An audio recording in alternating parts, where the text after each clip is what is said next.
नमस्कार दोस्तों, ये कहानी है एक महात्मा जी की। वो महात्मा जी जंगल में एक कुटिया बनाकर तपस्या किया करते थे। वो बहुत दिनों से कृष्ण जी की तपस्या में लीन थे। वो बहुत दिनों से कृष्ण जी की तपस्या कर रहे थे, उनके दर्शन के लिए व्याकुल थे, सच्चे मन और तन से। रोज सुबह शाम कीर्तन भजन करते और जंगल में ही कुटिया बना के रहते थे।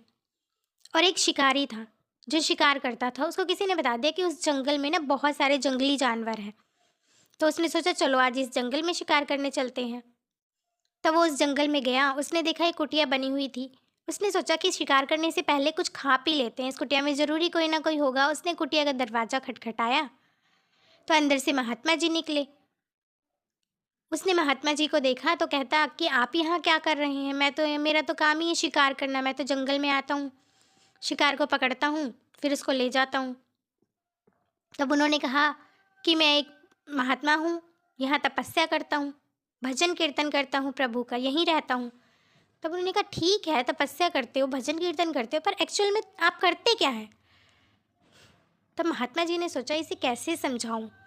अब शिकारी को इतनी कोई नॉलेज नहीं थी दुनियादारी की, वो सिर्फ शिकार करता था, उसे उसी का पता था। तब उन्होंने सोचा, उन्होंने कहा कि मैं भी, यही समझ लो कि मैं भी एक शिकारी हूँ। अपने शिकार की तलाश में बहुत दिनों से यहाँ प्रतीक्षा कर रहा हूँ, पर मेरा शिकार मेरे हाथ नहीं आ रहा। कितने दिनों से मैं उस तपस्या कर रहा हूँ उस शिकार को पाने के लिए, लेकिन वो मुझे मिल ही नहीं रहा। मैं उससे मिलने के लिए कितना व्याकुल हूँ। तब उस शिकारी ने कहा कि ऐसा क्या, ऐसा कौन सा शिकार है जो आपके हाथ नहीं आ रहा? वैसे तो मैं यहाँ पानी या खाना खाने आया था, पर मैं आपकी परेशानी देखकर मैं आज से प्रण लेता हूँ कि जब तक मैं आपके शिकार को पकड़ ना लूँ तब तक ना एक बूंद पानी पीऊँगा ना खाना खाऊँगा। मैं आपके शिकार को पकड़ के लाऊँगा। आप ये बताइए कि आपका शिकार दिखता कैसा है?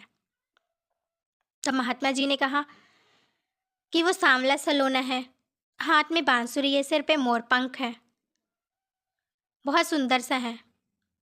तब उस शिकारी ने कहा ठीक है, आप प्रतीक्षा करें, मैं आपके शिकार को लेकर ही आऊँगा, तभी कुछ खाऊँगा पीऊँगा। अब वो जंगल में निकल पड़ा। उसने जाल बिछा दिया और ऊपर पेड़ पर जाकर बैठ गया। अब उसने प्रण लिया था जब तक शिकार नहीं मिलेगा तब तक मैं कुछ खाऊँगा पीऊँगा नहीं। अब उसे 1 दिन हो गया इंतज़ार करते हुए, 2 दिन हो गए, 3 दिन हो गए, 4 दिन हो गए। वो उसी रूप का जैसा महात्मा जी ने बताया था, सांवला सलोना, सिर पे मोर पंख और हाथ में बांसुरी, उसी रूप को मन में लेकर प्रतीक्षा कर रहा था। भगवान ने देखा कि 1 दिन हो गया, 2 दिन हो गया, 3 दिन हो गया, 4 दिन हो गया। 4 दिनों से वो भूखा प्यासा, उसके मन में बस एक ही तस्वीर थी जो उसने रूप रंग बताया था महात्मा जी ने, उसी को मन में बसाए वो प्रतीक्षा करे जा रहा था बिना कुछ खाए पिए। अब भगवान ने सोचा इसकी हट है, अब तो मुझे जाना ही पड़ेगा। भगवान साक्षात वहाँ प्रकट हो गए।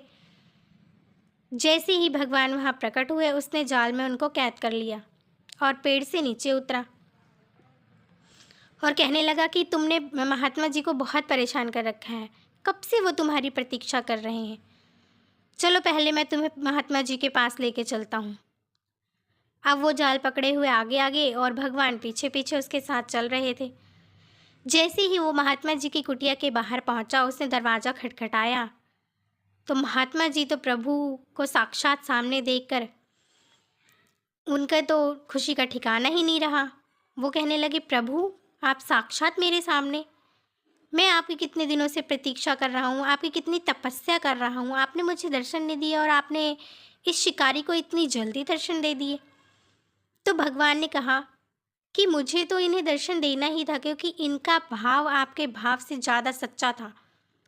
आप मेरी तपस्या करते थे तो कभी ना कभी आपके मन में कोई और विचार आता था, किसी और चीज़ के बारे में सोचने लगते थे, लेकिन जब से ये मेरी प्रतीक्षा कर रहा था तो इसके मन में सिर्फ मेरी ही शक्ल सूरत, मेरा ही इंतज़ार कर रहा था। इसके मन में सिर्फ मैं ही था।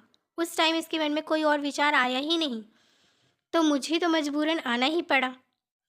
कोई भी भक्त जब मेरी सच्चे मन से आराधना करता है तो मैं अवश्य ही प्रकट होता हूँ। अब पुजारी जी जो महात्मा जी थे वो तो उनके चरणों में गिर गिर गए और उनके नाम का गुणगान करने लगे कि हे प्रभु, आप धन्य हैं, आपकी जो महिमा है वो अपार है, आपकी महिमा को समझना मुश्किल है। तो ये कहानी तो बहुत छोटी-सी है लेकिन इसका सार बहुत बड़ा है।